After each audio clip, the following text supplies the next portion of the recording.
In the words of Stained, it's been a while. I saw The Triangle of Sadness, which won the Palme d'Or at the Cannes Film Festival, which is the best picture at like the fanciest film festival in the world. A lot of movies that are like considered the greats win it. Parasite won it recently, Pulp Fiction won it, Barton Fink, I think Taxi Driver. It's directed by Ruben Östlund, who is a Swedish filmmaker. I think he's Swedish. Is he Swedish? He's Swedish. I was right. Triangle of Sadness is about two models, sort of. We got a male model and then like an influencer, like an Instagram influencer who are very wealthy.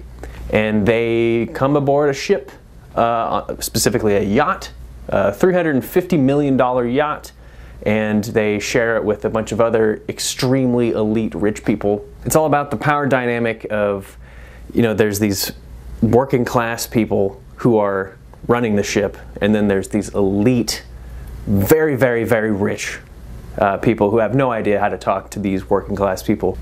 This is a black comedy, very satirical.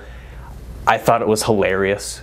There's a 20-minute section in this movie which everyone's talking about on the internet, and if you've seen it, you know exactly what I'm talking about. Let's just say it is relentless and disgusting and hilarious and angry and makes all of its points all in the 20 minutes. It's incredible. This 20-minute section I can't stop thinking about because of how all of those, you get everything in that scene. It's not for everyone. It is very hard to watch, and I saw one person, like there was a couple behind me, and the guy stood up and left and then came back like 20 minutes later and just asked, what did I miss? Because it was so gross. This movie reminds me a lot of Parasite, not only because it won the Palme d'Or, but it's also about class. It has the power dynamics of the elite, middle, and lower, and then stuff happens and then it all gets switched around, and if the lower is in charge of the elite, how does that work? And there's a conversation between a Russian capitalist and an American socialist, or specifically a communist, and they have a conversation while this 20-minute scene. I don't want to spoil it, but it's one of the best things I've seen all year.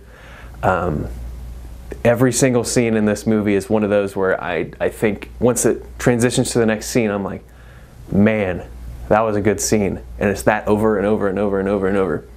It's a little long. The pacing definitely like, phew, after that 20-minute scene in the middle, it dies, but it still has all these themes, and the acting is amazing, the directing is incredible, the editing's great. It's just a great movie. Out of 10 food poisoning meals out of 10, I give this a 9.5 food poisoning meals. This movie is great. I'm honestly stunned at the movie. The only issue is it feels its length in the third act, but man, it's a lot in a good way. Go see this movie.